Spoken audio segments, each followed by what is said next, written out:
반갑습니다. 정러분입니다. 드디어 한글 맞춤법 단원입니다. 이제 교재상으로는 사실상 마지막이에요. 나중에 단원 통합 분석까지 하고 딱 끝낼 건데 완강히 코앞이죠. 너무 고생 많았습니다. 자, 오늘은 주제 4개 준비를 해봤습니다. 첫 번째 주제가 제일 중요하고요. 주제 2, 3하고 번외 주제는 살짝 가벼운 얘기입니다. 본격적인 이야기는 가서 하도록 하고, 자, 주제 1번. 이게 왜 중요하냐면 이 문법적인 지식 그리고 문법적인 영역과 그 맞춤법적 지식, 맞춤법의 영역, 이것을 제가 구분하는 걸 개념 첫 시간에 중요하게 이야기를 했고, 그것들이 어떤 식으로 개념학습에 적용이 되는지도 개념 수업 때 설명을 했습니다. 그것을 본격적으로 문제에 적용해 보는 게 이 코너라고 보시면 되겠습니다. 맞춤법을 물을 때 너무 문법적 지식에 과몰입하는 게 아니에요. 예시를 볼까요? 8번 문제 보시면 돼요. 자, 일반적인 학생들은 문제도 잘 안 읽고요. 표가 나와도 그냥 구경만 합니다. 그러니까 뭔지 잘 몰라. 자, 쓱 보고 무슨 생각하냐? 사회소리 현상 나왔어. 너무 복잡하다. 어떡하지? 일단 막막해. 이러고 있단 말이에요. 근데 그렇게 하는 게 아니에요. 잘 봐. 발문을 읽어. 사이시옷 표기 조건 이렇게 돼 있죠. 사이소리야, 사이시옷이야. 사이시옷이죠. 사이소리는 문법이고 사이시옷은 맞춤법이에요. 그래서 이 영역은 지금 맞춤법에 관해 묻는다. 그렇기 때문에 여기에서 여러분이 사이소리 현상에 관한 지식을 완벽하게 암기해야만 풀 수 있게 설계되지 않았다. 몰라도 풀 수 있게 나왔다. 자, 그럼 이 표를 한번 독해해 볼게요. 제가 표 이런 거 나오면 전부 다 독해하라 그랬죠. 한번 해봐. 이런 단어 구성이 있다. 1단계, 2단계, 3단계를 모두 충족하는 경우에는 사이시옷을 표기해요. 근데 그 단계 중에 한 개라도 충족을 못하면 사이시옷을 표기하지 않아요. 그런데 결과를 줘버렸네? 야, 이 결과를 안 줘야 되는 거 아니야? 결과를 줬단 말이에요. 그러면 개살구와 총목구와는 지금 시옷을 쓰지 않았으니까 1, 2, 3단계 중에 하나를 충족하지 못하는 것이고, 만둣국, 장맛비, 허드렛일은 1, 2, 3단계를 전부 충족하는 거죠. 이해돼? 그래서 그냥 저 단계 충족을 물어볼 수밖에 없어. 다른 건 못 물어봐. 예? 자, 그래서 선택지 1번을 딱 봤을 때 우리가 해야 되는 고민은 뭐다? 이것을 이렇게 쓸지 말지는 고민하지 마. 근데 이런 고민 한 친구들 있죠. 고민할 필요가 없다니까. 왜? 이미 개살구로 쓰기로 했다고. 그러면 사이시옷 표기하지 않는 거니까 이 3개 중에 하나를 충족을 안 한 건데, 지금 1번은 이 셋 중에서 1단계를 충족 못한 겁니까? 라고 물어봤어. 다시 얘기해서 앞말이 모음으로 끝난 합성어입니까? 를 물어본 거야. 근데 봐라. 일단 앞말이 모음으로 끝나긴 했어요. 그쵸? 근데 지금 요 구성이 합성어인가요? 합성어가 아니죠. 개살구의 저 개는 접사입니다. 자, 제가 이렇게 얘기하면 또 쌤, 개가 접사인 걸 외워야 돼요? 이럴 수 있잖아. 이거 제가 지난 수업 때, 그러니까 언젠가의 지난 수업에 했었죠. 자, 이렇게 하는 거야. 만약에 이게 합성어이려면 이 붙임표가 들어가는 어근이어야 돼요. 이 붙임표는 언제만 쓴다 그랬습니까? 기억하나요? 그렇지, 의존 형태소에만 쓴다고 했어요. 그러면 어근인데 의존 형태소여야 돼. 그러려면 여러분 떠오르는 게 용언의 어간이죠. 잘하고 있니? 이렇게 하는 거란 말이야. 자, 그렇다면 이것이 용언의 어간이라면 여기에 종결음이 다를 붙이면 이것이 표제어로서 나와야 합니다. 이걸 우리가 용언의 기본형이라고 하죠. 그러면 결국엔 지금 개다, 이 형태가 용언이라는 건데, 용언이야 이게? 이 개다의 개가 이 개의 의미예요? 아니잖아. 그러니까 쟤는 뭐? 어근일 수가 없다. 다시 말해서 얘는 합성어가 아니란 얘기죠. 그래서 1단계를 만족시키지 못하는 게 맞습니다. 자, 이런 식으로 그냥 사이소리에 대해서 물어본 것처럼 보이지만 사이소리를 물어본 건 아니라는 거예요. 이해가 되니? 이런 느낌으로 가야 돼. 그러면 정답인 4번 한번 볼까? 자, 장마비 구성 그랬는데, 장마비는 일단 사이시옷을 표기합니다. 그러면 1단계, 2단계는 자동 충족이야. 3단계 중에서 요 셋 중에 뭔가를 충족하는 거야. 그쵸? 자, 그러면 잘 봐. 4번에서 1, 2단계는 무조건 충족인 거야. 저거는 고민할 필요가 아예 없어. 3-2인지만 보면 된다는 거야. 지금 이 독해 로직을 이해하니? 돼야 돼. 여긴 안 본다 이거야. 이거 보고 있으면 우리 이제 수능 잘 볼 수가 없다고. 3-2를 볼게요. 예죠. 뒷말의 첫 소리 니은 미음 앞에서 니은 소리가 덧나냐? 뒷말의 첫 소리 니은 미음. 자, 해봐. 장마비인데 뒷말의 첫 소리. 뒷말의 첫 소리가 니은 미음이에요? 아니잖아. 이 비음이잖아. 잘못됐다. 정답 4번. 요렇게 하는 거예요. 이해돼? 이해해주세요. 오케이? 좋았어. 자, 맞춤법 문제는 다 이렇게 푸는 거예요. 그래서 맞춤법의 소재가 되는 문법적 지식에 대해서 너무 매몰되지 말고 제시된 글이나 표를 잘 독해해서 물어보는 것만 생각한다. 몇 개 더 해볼게요. 13번 문제입니다. 여기도 마찬가지예요. 이 발음에 너무 몰입할 필요가 없어. 왜? 표준 발음은 여러분에게 절대 지식으로 물어보지 않는다. 그리고 음운 변동을 물어볼 거면, 음운 변동을 깊이 있게 물어볼 거면 그걸 그냥 물어보지 이렇게 표준 발음을 네가 만들어봐 이렇게 안 한단 말이야. 이렇게 맞춤법 조항을 주면 그냥 이걸 대입하시면 돼요. 대입할 때도 너무 문법적인 지식을 다 따져보려고 할 필요가 없어. 그냥 대충대충 하는 거야. 뭔 얘기인지 한번 볼게. 자, 일단은 옆에 한번 써볼게요. 꽃이랑 얘 여기 쓰고 꽃오목, 자 얘를 여기에 쓸게요. 난 이것의 표준 발음이 궁금하다. 그래서 15항, 29항을 적용을 해볼 거예요. 자, 해볼게. 받침 뒤에 모음, 아, 어, 오, 우, 위 들로 시작되는 실질 형태소가 연결되는 경우. 이게 있고, 그 다음 29항을 보시면 앞단어나 접두사의 끝이 자음이고 뒷단어나 접미사의 첫 음절이 이야, 여요, 유인 경우. 그러면 그냥 우리 상식적으로, 인륜적으로 각각이 여기 하나하나 대응되겠다는 건 알겠죠? 그럴 텐데 그럼 대응을 어떻게 시킬 거냐? 제가 대응시켜서 써둔 건데 보세요. 앞단어나 접두사의 끝이 자음인 것은 얘나 다 똑같아요. 그런데 뒷단어나 접미사의 첫 음절이 지금 이 경우에는 이가 와 있죠. 와 있는데 여기에는 지금 이야, 여요, 유가 없어요. 그렇죠? 그러니까 지금 꽃이랑이 여기에 대응을 할 겁니다. 여기에서 여러분이 하는 쓸데없는 고민. 자, 꽃이 어근인 건 알겠죠? 질문. 이랑이 어근이야, 접사야? 이런 걸 고민하지 말라는 거예요. 왜? 지금 여기에서 합성어미 파생어 그랬으니까 얘가 접사든 어근이든 상관이 없다는 거예요. 그러니까 맞춤법 문제 풀 때는 문법 지식이 너무 매몰되면 안 돼요. 자, 요 위에도 한번 볼게요. 그럼 여긴 여기에 대응이 되나? 자, 받침 뒤에 모음, 아, 어, 오, 우, 위. 받침 뒤에 모음, 아, 어, 오, 우, 위. 왔죠? 자, 그런데 이것이 실질 형태 소냐를 물어보고 있다? 그럼 오목이 실질 형태 소인지 또 고민할 거 아니야? 근데 고민할 필요가 없죠. 왜? 얘가 29항에 해당할 수는 없기 때문에 얘는 무조건 여기에 해당할 거란 말이야. 무슨 말인지 이해돼? 고민할 필요가 없단 말이야. 그러면 그냥 15, 29항을 각각 적용해버리면 게임이 끝난다. 해볼게요. 10항부터 해볼까? 이 받침을 대표음으로 바꿔서 뒤음절 첫 소리로 옮기래. 그러면은 이놈을 대표음으로 바꾼 다음에 옮기면 되겠죠. 그러면 꼬도목 이렇게 되네. 됐니? 그럼 여기는요? 이렇게 돼 있는데 니은 소리를 첨가한대. 그러면 이렇게 되는 거 아니야? 그쵸? 그 다음에 얘는 발음이 안 될 테니까 이렇게 될 텐데 이 상황이면 이놈이 어떻게 돼야 돼요? 비음화가 돼야겠죠. 그래서 꽃니랑 이렇게 될 거 아닙니까? 그쵸? 그러면은 얘랑 얘를 답으로 골라주면 되겠죠. 답 몇 번?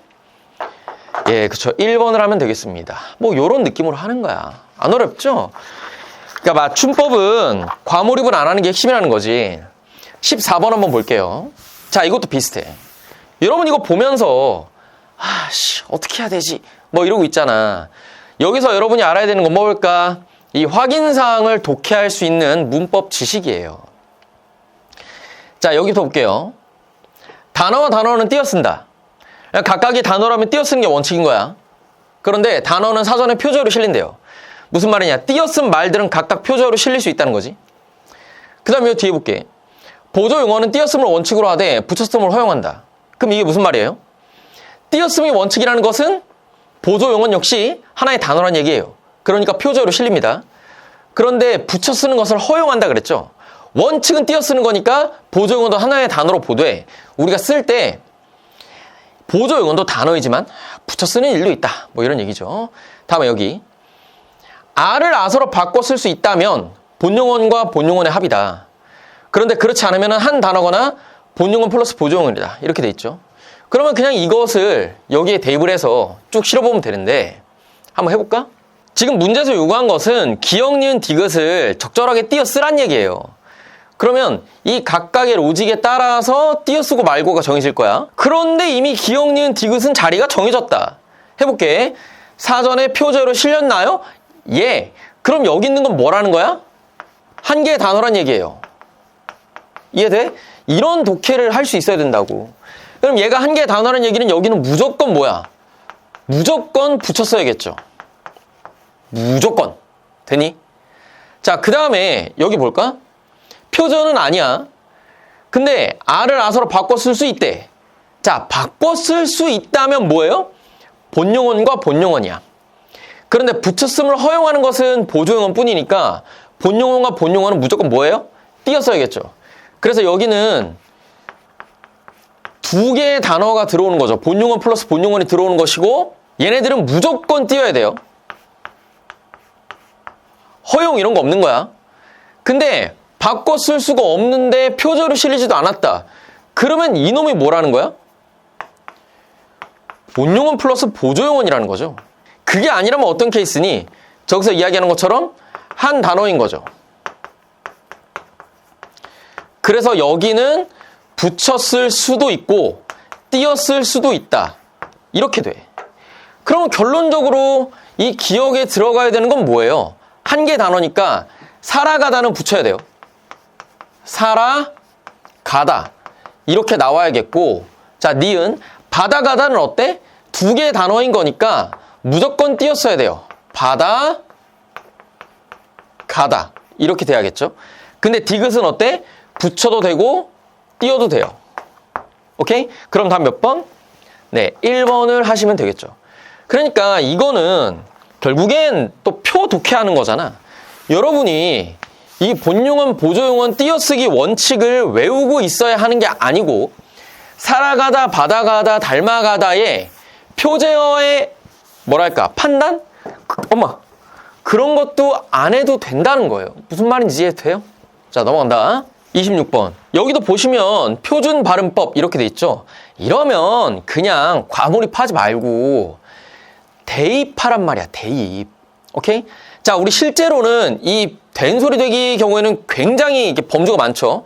일단 우리 교과서에 있는 게 된소리되기가 환경이 5개 있고 여기에 더해서 첨가 현상인 그 사이소리 현상의 일종의 된소리되기도 있죠. 그래서 그걸 다 구분해서 적용할 줄 아셔야 되는데 여기는 그냥 표준 발음하고 표준 발음법을 줬으니까 그거 생각하지 말고 대입만 하라고. 알겠어? 자, 그러면 여기 답으로 5번을 하셔야 되는데 어떻게 해야 돼요? 봐봐. 얹지만 앉을수록 여기가 된소리 되기가 오는 건 기정사실이야. 여기 이렇게 적어놨으니까. 그럼 이것이 각각 기역 디귿에 따른 것이냐? 요거를 그냥 따져보면 되겠죠. 얹지만을 한번 볼게요. 이것이 기역에 따른 걸까요? 자, 기역. 어간 받침 요런 거 뒤에 결합되는 어미의 첫 소리는 된소리래. 근데 보니까 기역에서 이야기하는 니은, 지읒이 있죠. 그래서 이거는 기역에 해당하는 게 맞지. 자, 다음에 디귿 볼게요. 여기가 포인트야. 잘 봐. 관형사형 뒤에 연결되는 놈. 무엇으로 시작되는 어미의 경우도 이에 준한다. 그러면 여러분이 이걸 보면서 이게 관형사형일까? 아니면 이것으로 시작하는 어미인 걸까? 뭐 이런 거 고민할 수도 있잖아. 이거 고민할 필요가 없죠. 왜? 이거 고민하라고 일단 안 물어봐. 그리고 얘든 그냥 뭐야? 된소리 대기란 말이야. 그리고 지금 여기 보세요. 리을로 끝나는 거 있어? 없죠. 여기도 리을로 끝나는 거 있어? 없죠. 그러니까 리을 뒤에 오는 된소리는 그냥 무조건 디귿이란 말이야. 그럼 여기 앉을수록의 된소리는 얘가 오잖아. 리을 뒤에 있는 게 오잖아. 그러니까 쟤는 무조건 그냥 디귿이라고. 깊이 생각할 필요가 없는 거야. 그냥 5번 답으로 치는 거야. 무슨 말인지 이해돼? 그렇죠. 그러면 위에 있는 선택지는 어떻게 제낄 거야? 제가 이거 하나하나 이제 안 해도 될 텐데, 그죠? 1번만 예를 들어 한번 해볼까? 가슴에 품을 적에와 며느리로 삼고에서의 된소리 대기는 모두 기억에 따른 것이다. 자, 품을 적에 볼게요. 품을 적, 얘가 지금 된소리 되죠? 그럼 기억 한번 봐봐. 어간 받침 뒤에 결합되는, 이게 지금 어간 받침인가요? 아니죠? 그래서 기억에 따른 게 아니다. 이러고 지나가는 거야. 이해돼? 이런 느낌으로 가는 거라고, 맞춤법은. 오케이? 자, 다음 43번. 야, 이것도 똑같아. 여러분 보면서 또 와우 사이소리 너무 어렵고 복잡하고 짜증나. 가 아니야. 독해를 잘하시면 돼요. 잘 봐. 쭉 읽었어. 기역, 미음 각각의 쌍은 얘네들이죠. 얘네들은 위 조건 중에 한 가지만 차이 나서 표기 여부가 갈렸다. 무슨 얘기야? 자, 사이숏이 없는 단어, 있는 단어 있는데 여기는 사이숏을 실제로 안 썼죠. 근데 여기는 썼습니다. 근데 그 이유가 A에서 D 중에 딱 하나라 이거야. 그럼 여러분 이 선택지 읽어보세요. 1번 선택지 어떻게 읽을 거야? 기역 땡땡 A? 그렇게 하는 게 아니죠. 기호를 전부 다 풀어서 읽어야 돼. 어떻게 해야 돼? 도매 가격과 도매 값의 사이숏 표기 차이는 합성명사이냐 아니냐로 갈렸습니다. 이 얘기야. 이해돼? 그러면 이것이 만약에 타당하다면 얘들 중에서 하나는 합성명사여야 되고 하나는 합성명사가 아니어야 되죠. 사이숏 표기는 이것들이 전부 다 만족돼야 표기돼. 그러니까 사이숏이 표기된 이 도매 값은 무조건 합성명사예요. 그렇다면 지금 이 선택지에서 물어본 건 뭐다? 도매 가격이 합성명사가 아닙니다 이거야. 이해했어? 자, 근데 보세요. 얘 명사 아니야? 이거 합성명사잖아. 근데 왜 얘는 합성명사가 아니라 그래? 너 1번 답. 이렇게 하는 거라니까? 이해? 맞춤법 단원. 그러니까 이거 문제를 보고 이것이 문법을 묻는 건지 맞춤법을 묻는 건지 아는 게 1번. 그 다음은 이제 문제 풀기가 쉬운 거예요. 이해돼? 근데 여러분 선배들 이거 엄청 틀렸다. 왜? 이거 보면서 이거 하나하나 적용하고 있다고. 문법 문제처럼. 그렇게 하는 게 아니라니까. 자, 그러면은 이제 56번을 한번 보겠습니다. 자, 얘도 똑같아. 여러분 이거 보면서 또 이거 막 의문변동 다 하고 있잖아. 그렇게 하는 게 아니라니까요. 어떻게 하는 거야? 자, 표준발음법을 적용했습니다. 선생님이 이렇게 말하죠. 받침이 그드브가 아니어도 어떤 의문변동의 결과로서 그드브가 되면 비음화 현상이 적용이 돼요. 그래. 그러면 뭐 한 다음에 비음화 현상이 적용된 거네요. 이렇게 얘기했단 말이야. 그러면 보세요. 예를 들어서 지금 4번 선택자 같은 경우에 뭐 자음군 단순화도 있는 것 같고 비음화도 있는 것 같고 뭐 된소리 대기도 있는 것 같고 뭐 하잖아요. 저거를 이게 다 따지는 게 아니라는 거야. 그지? 뭐만 따지면 돼? 여기 보면 여기 다 이렇게 돼 있잖아. 뭐 한 이후에 비음화가 적용되었어요. 그러면 비음화가 일어난 포인트 얘네들만 관찰하면 된다 이거야. 지금 요렇게 여기만 관찰하면 된다고. 다른 건 우리가 관찰하지 않겠다는 거야. 이해했어?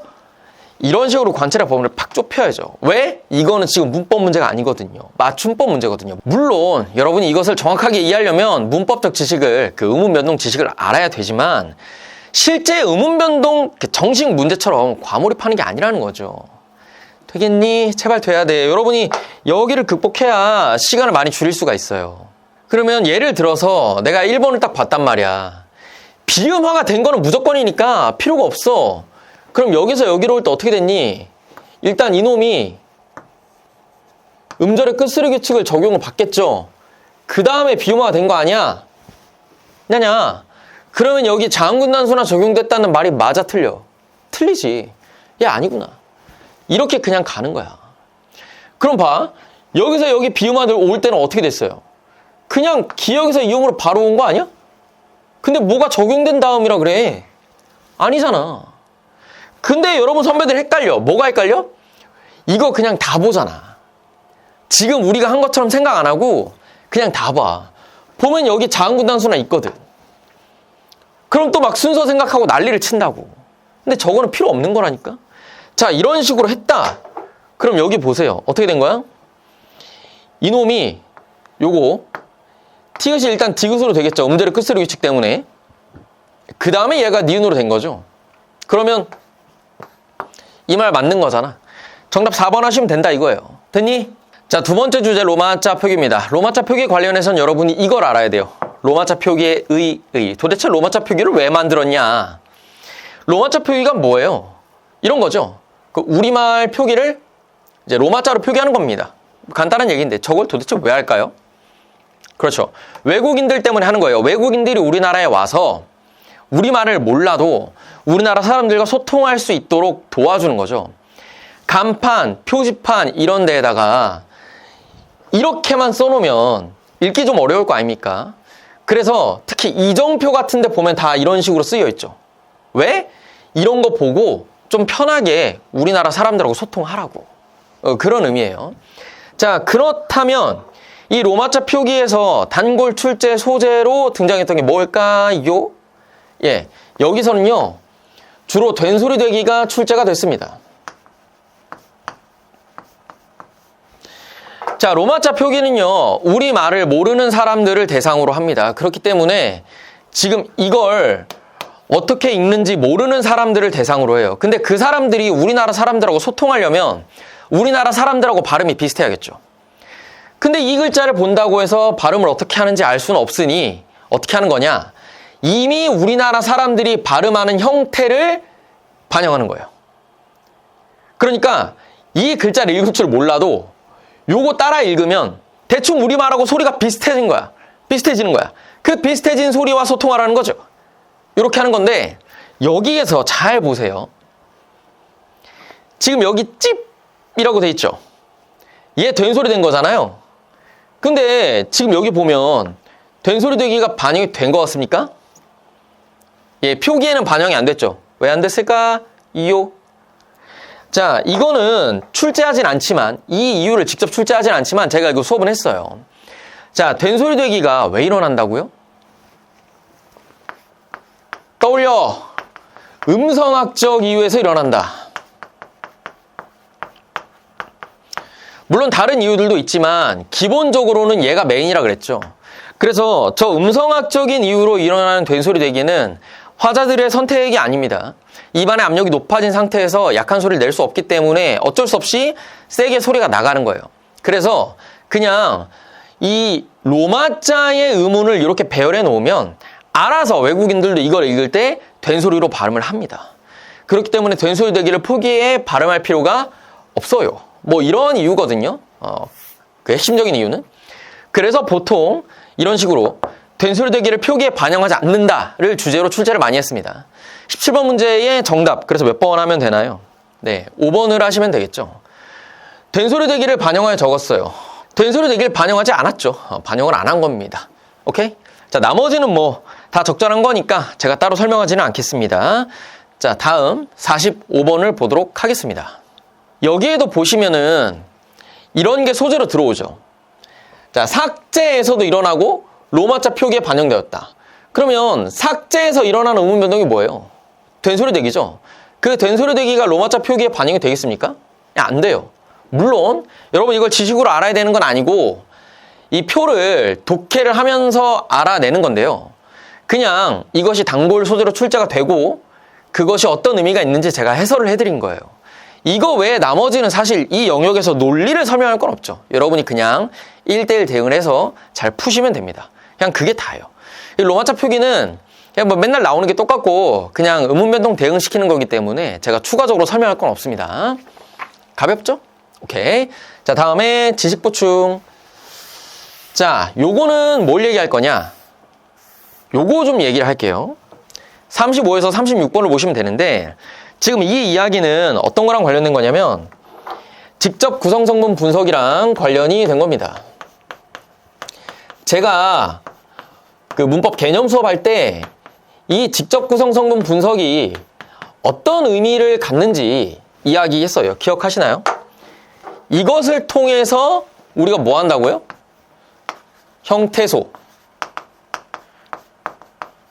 단어, 문장 성분 이런 것들의 체계를 알아낸다 그랬죠.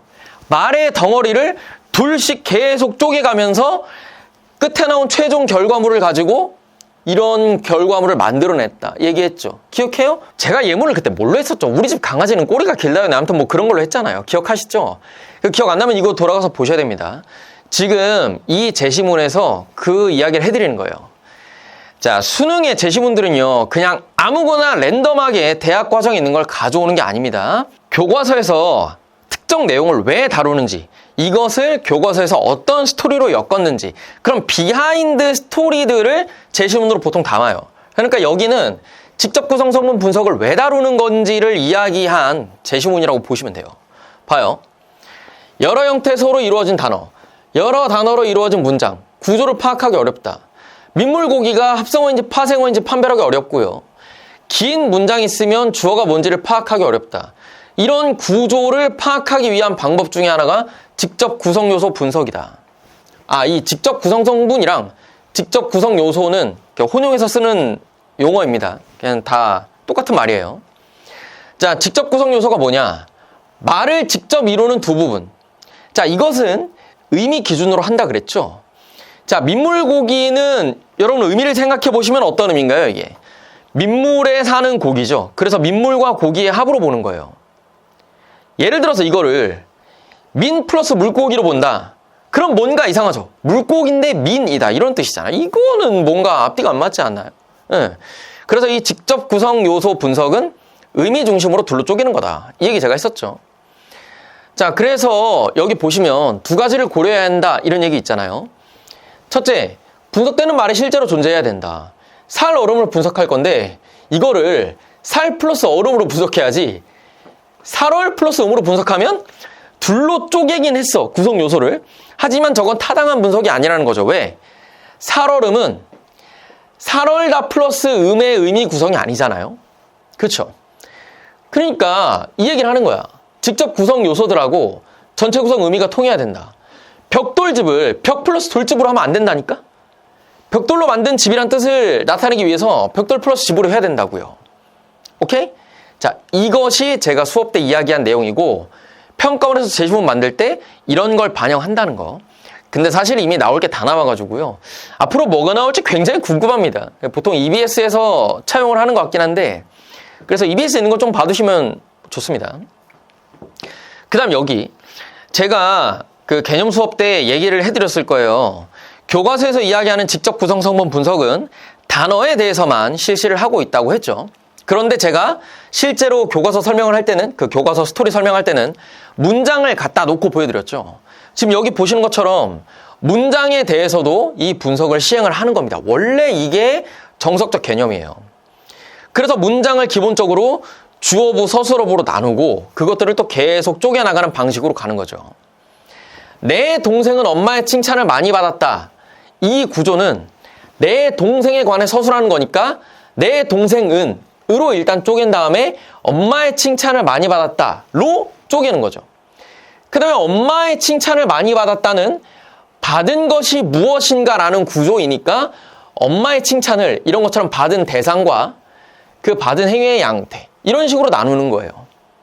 요 개념을 이해를 하시면 되겠다. 이건 제가 수업 때 다 이야기했고 평가원에서 이런 걸 다루고 있다는 걸 보여드리기 위해서 가져온 겁니다. 자, 그러면 가볍게 문제를 풀어보도록 하겠습니다. 35번입니다. 자, 이 문제를 푸실 때는 여러분이 직접 구성 성분 분석을 할 줄 알아야겠죠. 뭐 하나하나 하는 건 제가 해설지에 다 해놨으니까 정답을 간단하게 보고 넘어가도록 하겠습니다. 자, 요거 2번이 답이잖아요. B는 그 직접 구성 요소 중 하나가 파생어인 합성어이다. 자, 해볼게요. 예죠. 여러분 이거 어떻게 하실 거예요?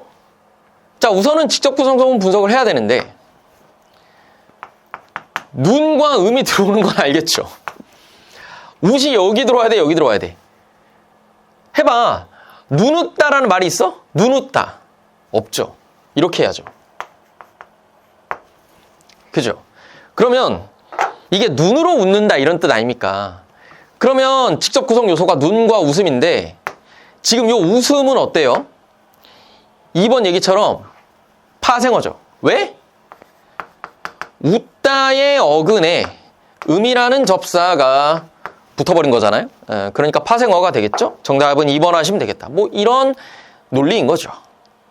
간단하죠. 요렇게 하시면 되겠습니다. 그러면 제가 그때 직접 구성 요소 수업할 때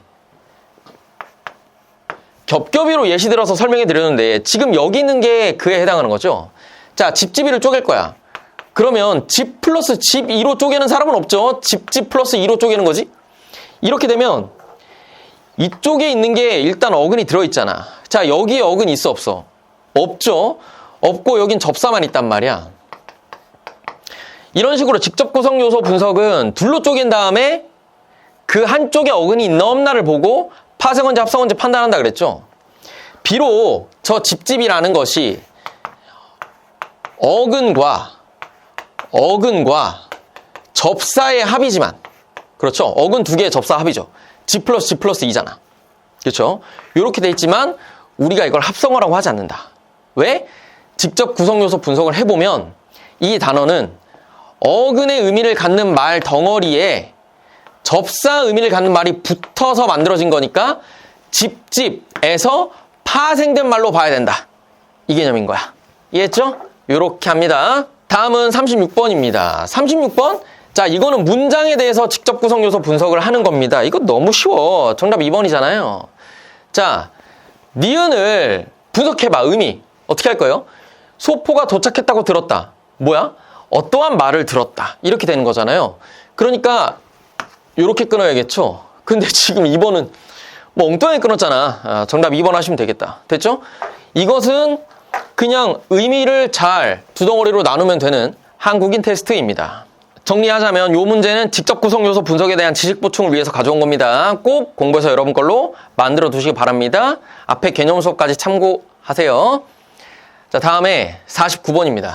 그러니까 여기도 뭐 일종의 지식 보충을 할 건데 일단은 만큼대로뿐 밖에 얘네들은 단골 손님이라서 외워주시면 되는데 이미 여기 나왔기 때문에 뭐 이제는 또 나오진 않겠죠. 네, 또 나오진 않을 거라 뭐 외우는 건 필요 없지만 자, 이걸 우리가 어떻게 풀 거냐 봐요. A에 들어갈 말 그랬는데 지금 띄어쓰기가 헷갈린대요. 여기 띄어써야 돼? 붙였어야 돼? 뭐 이런 게 헷갈리는 거야.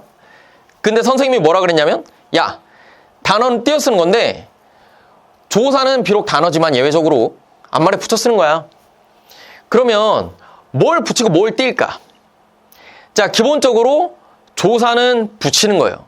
근데 만큼대로뿐 밖에 쟤네들은 뭐는 조사고 뭐는 의존명사야. 헷갈리잖아. 어떻게 구분하냐 이거야. 자, 구분을 하실 때 뭐 외우면 좋지만 우린 뭘로 한다? 문법적 성질로 한다.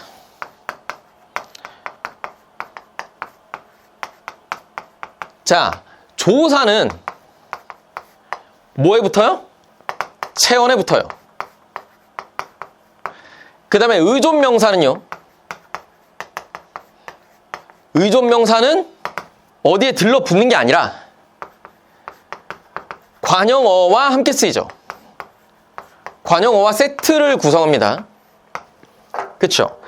그러면 내가 이걸 보고 이 앞이 체언으로 끝난다면 이것은 조사로 보겠다. 그러면 이렇게 체언으로 끝나는 건 다 뭐? 뒤에 있는 거 조사로 보는 거야. 그래서 보다는을 붙이고 밖에를 붙이고 만큼을 붙여야 돼요. 이렇게 하는 거고 지금 여기 보시면은 이제 관형사형어의 리을 있죠. 이 경우에는 지금 이 도울이 관형으로 기능한다고 봐야겠죠. 왜냐면 도울은 체언이 아니니까. 그렇기 때문에 이놈은 조사는 아니겠구나. 이런 식으로 해가지고 정답을 5번으로 정해주시면 되겠다 이거죠. 뭐 이렇게 하는 건데 그냥 요 구분 방식을 외워주세요. 이거는 뭐 그냥 외워두는 게 좋다고 봐요, 저는. 자, 의존명사와 조사가 형태가 같을 때 구분하는 방법. 요걸 외우라는 거예요. 알겠죠? 좋습니다. 자, 그러면 번외 주제로 잔소리 한번 하고 끝내겠습니다. 맞춤법에 맞는 언어생활. 자, 보세요. 이게 수능 문제입니다. 여러분 수능에 이렇게 나오면 어떻게 하실 거예요? 자, 이 문제는요, 수능 문제인데 그 전에 예를 들어 6월, 9월, 그해 6월, 9월 시험에 문제가 이런 식으로 나왔던 적이 없어요. 없는데 그냥 이렇게 뜬금없이 나왔다고. 굉장히 당황했겠죠? 이 중에 맞춤법에 맞는 게 뭐야? 정답률 엄청 낮아요. 답은 2번인데 제가 이걸 통해서 여러분에게 해드리고 싶은 잔소리가 있죠.